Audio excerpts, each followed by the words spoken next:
Daniel Kawata dit, si vous brûlez les étapes, vous allez vous brûler par étapes. Bienvenue à notre module 7 de notre formation Écrire un livre de l'idée à la publication. Aujourd'hui, nous allons parler des étapes pour écrire et publier un livre. Donc, nous sommes à notre septième module. Donc, comme le disait aussi quelqu'un, chacun sa route, chacun son chemin, chacun son rêve, chacun son destin. Nous pouvons faire la même chose s'il était possible, mais chacun de nous le ferait différemment. Dans la vie, tout ce que nous faisons est autobiographique. Pour devenir écrivain, il faut être écrivain, comme le disait Edse Maria. Il ne faut pas seulement écrire parce que vous avez envie d'écrire. Au cours de cet échange, nous allons parler de la pratique de l'écriture, dont certains éléments, je l'ai déjà mentionné à mon introduction, et les autres, et les critiques, les prix à payer, trouver sa place, les étapes. Combien de temps faut-il écrire un livre? Donc aujourd'hui, il y a des gens qui proposent des temps fixes pour écrire un livre. Nous en parlerons, s'installer comme écrivain, stratégie de promotion et de diffusion. Et nous allons aussi parler de la formation continue. Donc, en ce qui concerne la pratique de l'écriture, on n'écrit pas parce qu'on a seulement envie d'écrire. Comme je le disais, donc on écrit parce que c'est un projet dans lequel on s'est mis, mais aussi il faut noter, on n'écrit pas parce que seulement on sent le besoin d'écrire pour le moment, parce qu'un écrivain professionnel n'est pas celui qui écrit seulement parce qu'il sent qu'il doit écrire, mais il écrit parce qu'il est dans un projet. C'est comme quand nous allons au boulot le matin, même si vous n'avez pas envie de partir, mais vous serez obligé de partir parce que c'est au-delà du salaire, c'est quelque chose qui vous tient à cœur. Donc on écrit parce que, comme je l'avais dit aussi, parce que c'est prioritaire et urgent. N'attendez pas toujours un moment calme. J'ai entendu beaucoup de gens dire que ils ont de l'inspiration, ils attendent un moment calme où, où ils auront les temps, où il y aura personne où il y aura personne qui va leur perturber, personne ne vous accordera ces temps-là. Donc il faut seulement continuer à écrire. Donc, si on attendait un moment calme, il y a beaucoup de livres qui n'arriveront jamais les jours. Donc, entre des activités, entre les boulots et les dodos, donc ce temps-là est aussi un temps utile pour écrire. Donc, l'important, ce n'est pas le nombre de pages. L'important, c'est le message ou ce que vous voulez transmettre par votre livre ou répondre à la question que vous voulez répondre au lecteur. Parce qu'en écrivant un livre, vous devez savoir avant que quelqu'un lise votre livre, pendant qu'il est en train de lire votre livre, et à la fin, quand il va finir votre livre, qu'est-ce qu'il va écrire. Donc, comme je le disais aussi, il faut pas écrire comme le dit Ed, c'est au fil de la plume. C'est-à-dire que quand j'ai envie donc tout ne dépend pas de notre humeur. Nous devons être des gens professionnels. C'est parce que ça nous tient à cœur de partager ce qui nous est venu à l'esprit. Donc, il faudra le faire. Aussi, quand vous avez une idée d'un livre, la première des choses, c'est de donner d'abord un titre qui sera pas c'est pas les titres définitifs, mais vous donnez quand même un titre à votre projet et après ça, vous notez l'idée principale que vous voulez faire passer comme message au travers de ces livres. Ça peut être un roman, ça peut être un livre de développement personnel, pardon, mais que vous ayez une idée globale du message que vous voulez transmettre. C'est pourquoi moi j'ai l'habitude, comme je le dis souvent, on a l'habitude de pouvoir qu'est-ce que je voulais dire concrètement. J'ai l'habitude de commencer mes livres en disant pourquoi j'ai écrit, parce qu'à partir du pourquoi, j'aurai tous les éléments qui me permettront, c'est les fils conducteurs, et à partir de cela, vous allez vous-même avec le temps, mais d'une manière générale, lorsque vous avez l'idée, mettez déjà les plans parce que, comme je le dis toujours, la différence entre ceux qui réussissent et ceux qui échouent, c'est les plans. Donc, notez, au fur et à mesure que vous avancez, vous devez avoir un canevas qui vous permettra d'avoir votre fil d'idées parce qu'un livre, vous pouvez le finir, ça pourra continuer. Une fois les livres publiés, vous pouvez continuer encore à écrire parce que c'est la raison pour laquelle il y a des éditions, il y a des, comment on appelle ça, il y a des rééditions, permettez-moi, il y a des rééditions. Et une fois que vous avez mis tous les titres, que vous avez trouvé toutes les parties, ça vous permettra de savoir que votre livre est à la fin ou au début. Et ça vous permettra d'écrire aussi pêle-mêle, mais tout en gardant déjà les parties que vous avez trouvées. Et cette méthode vous permettra aussi de savoir quel est votre niveau de connaissance par rapport au sujet. Et ça vous permettra aussi de vous documenter, de suivre des audios, des vidéos, de lire des livres, de visiter des musées en fonction de vos besoins. Donc aussi un élément qu'il ne faut pas oublier dans la pratique de l'écriture, un écrivain, c'est aussi premièrement un grand lecteur. Donc aucun écrivain vous dira qu'il a l'intégralité de son livre dans la tête. Lui-même, il se retrouve à la fin de son livre, il ne se rend pas compte de ce, bon, il se rend pas compte à quel moment il est arrivé à la fin du livre et à ces volumes du livre. Donc, écrire, comme on le dit souvent, ce n'est pas un sprint, c'est un marathon. Donc, il faut vouloir commencer petit. Comme le dit Jacques William McDonald, un bon départ ne suffit pas, mais il suffit d'arriver. Le plus long le voyage commence par les premiers pas. Et vous savez souvent, comme j'ai l'habitude de le dire aussi, que l'idée d'un livre, c'est comme une sémence. Ça commence petit, c'est comme les grains de baobab. Les grains de baobab est petit, mais le jour où vous voyez l'arbre et vous voyez la grandeur de l'arbre, donc l'idée d'un livre peut croître au fur et à mesure. Il faut de la persévérance. Il ne faut pas se dire toujours que moi je vais écrire autant de mots par jour, mais l'essentiel c'est de vouloir savoir quel est le message que vous voulez passer. Et on écrit d'abord pour soi, on trouve soi-même son rythme et c'est ce qui permet donc, il y a des éléments importants qui peuvent vous permettre d'écrire, c'est votre aussi discipline qui vous aide à grandir constamment et aussi sentez-vous dans la liberté. Ne vous enfermez pas par rapport au livre déjà que vous avez lu parce que comme je le disais, c'est une opportunité créative. Soyez libre de vous exprimer. Et aussi, il est à noter que tous les livres ne commencent pas de la même manière. Moi, il y a des livres que j'ai commencé par une idée. Il y a des livres que j'ai commencé. J'écris des inspirations en fonction de ce que j'ai. Après un jour, je me rends compte que si j'assemblais tout ça, ça ferait un livre. Donc, il ne faut pas se dire toujours que moi, j'attends une idée, que ça me vienne comme ça. Il n'y a pas de catalogue bien précis de la manière dont l'inspiration va venir.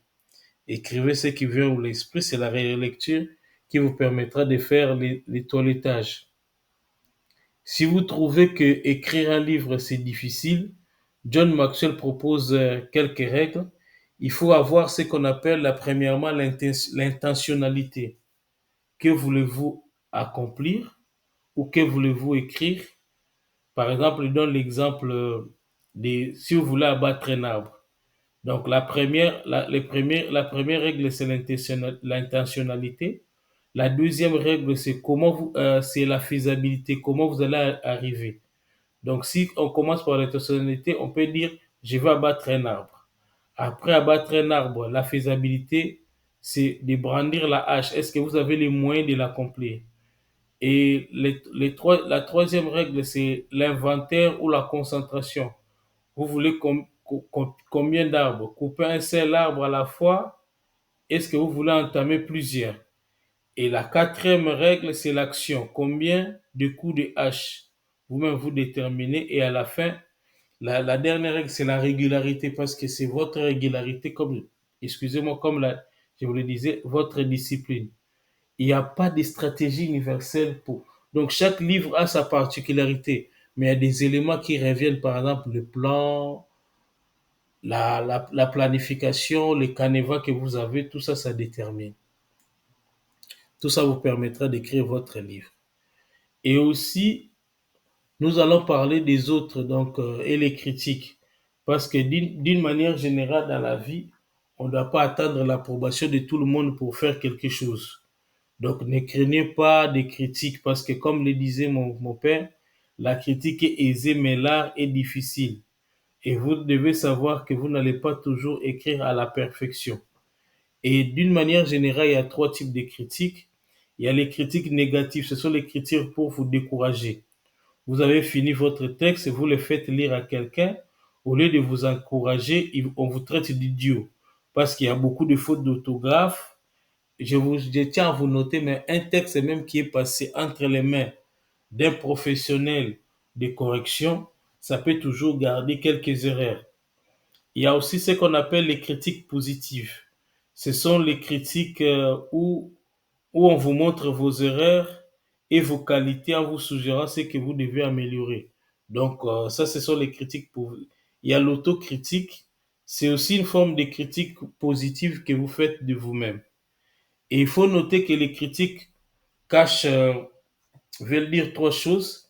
Les critiques cachent toujours un compliment, ce qui veut dire que vous faites quelque chose. Si vous ne faites pas quelque chose, les gens vous critiqueront toujours. Le fait que vous faites quelque chose, ça leur pousse à les critiques.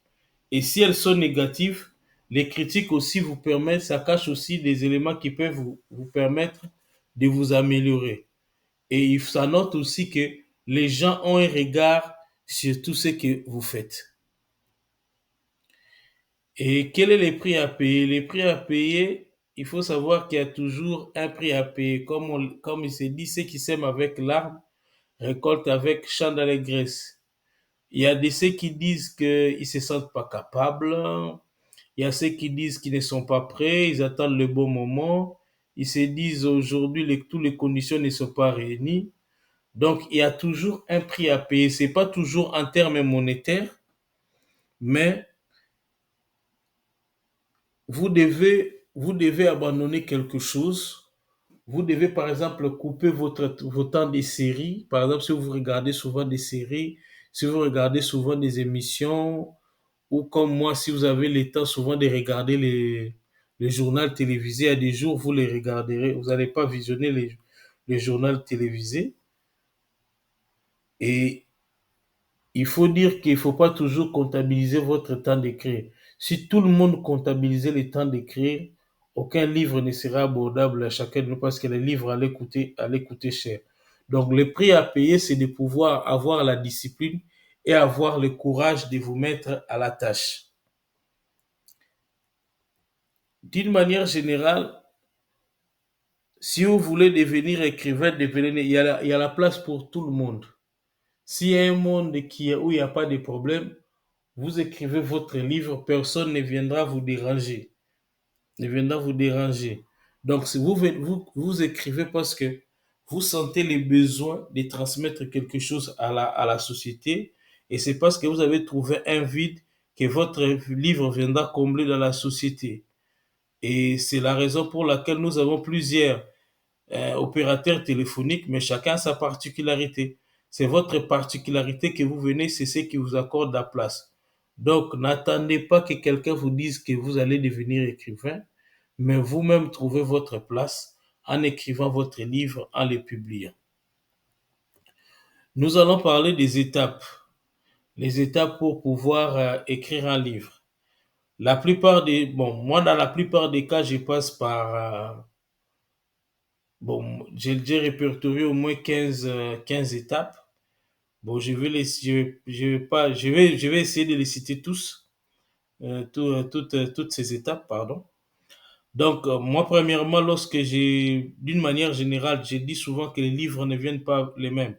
Mais lorsque j'ai une idée qui les tient à cœur et je sens le besoin de les partager, c'est aussi possible d'avoir l'idée de plusieurs livres au même moment. Donc, je note d'abord le titre du futur. C'est l'idée globale qui va véhiculer le livre. Il va parler de quoi? Et après, j'écris toujours pourquoi je vais écrire ce livre. C'est ce qui me donne le fil d'idées. Et après, je mets un plan.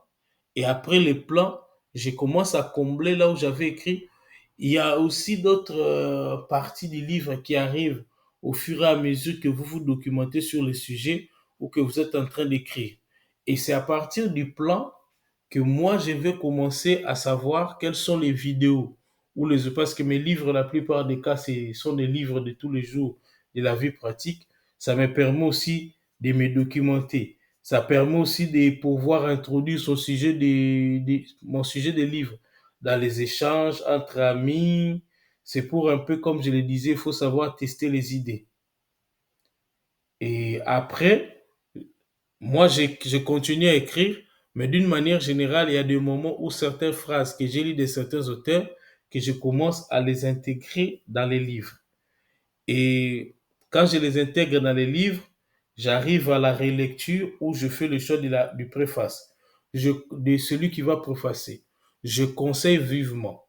Il y a des gens que nous voyons au loin. Moi, personnellement, par expérience personnelle, je souhaite des personnes qui sont proches de vous et qui sont dans les domaines, dans les secteurs où vous voulez écrire des livres, qui viennent préfacer les livres. Ne cherchez pas des gens loin, ça dépend. Si vous êtes à l'édition classique, il y a déjà des gens que certaines maisons d'édition consultent déjà pour préfacer.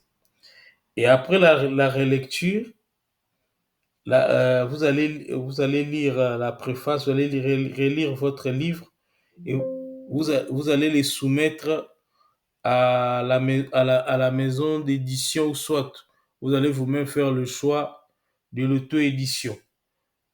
Mais d'une manière générale, il faut aussi faire lire votre livre par un professionnel de la correction, un correcteur professionnel, et après son retour, les retours des correcteurs professionnels, si vous êtes en auto-édition, vous-même, vous allez vous faire vos mises en page, les formats des livres, le nombre de pages. Et après, moi, je conseille toujours, quand vous finissez votre livre, de l'imprimer au format que vous voulez publier et vous allez vous-même les lire et corriger des fautes s'il y en a. Et pour ceux qui veulent publier, une fois que vous avez fini la mise en forme, la couverture, l'idée de la couverture peut vous arriver même au début de votre livre déjà. Donc, si vous avez la possibilité de pouvoir contacter des graphistes, moi j'ai toujours des contacts des graphistes et des correcteurs. Et vous-même aussi, aujourd'hui, l'Internet nous offre le moyen. Moi, la plupart de mes livres, c'est moi-même qui a fait la couverture. Et il est au préalable de demander aussi les numéros d'ISBN si vous êtes dans l'auto-édition. Et si vous finissez votre livre, n'oubliez pas d'envoyer ça à la Bibliothèque nationale de votre pays.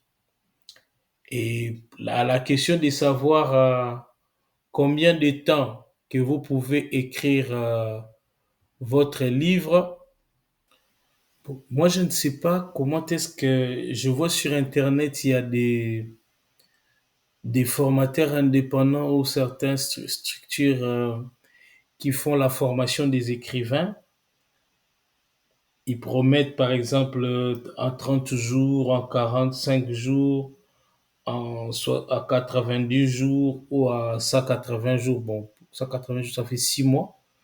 Je ne sais pas, quand on parle de 180 jours pour écrire un livre, s'ils prennent tout le temps de l'idée jusqu'à la publication ou bien ils prennent seulement la période d'écriture, ça moi je ne saurais vous le dire. Mais les,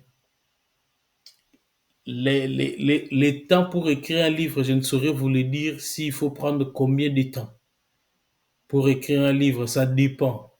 Il y a des livres où tu commences, tu as déjà toutes les idées.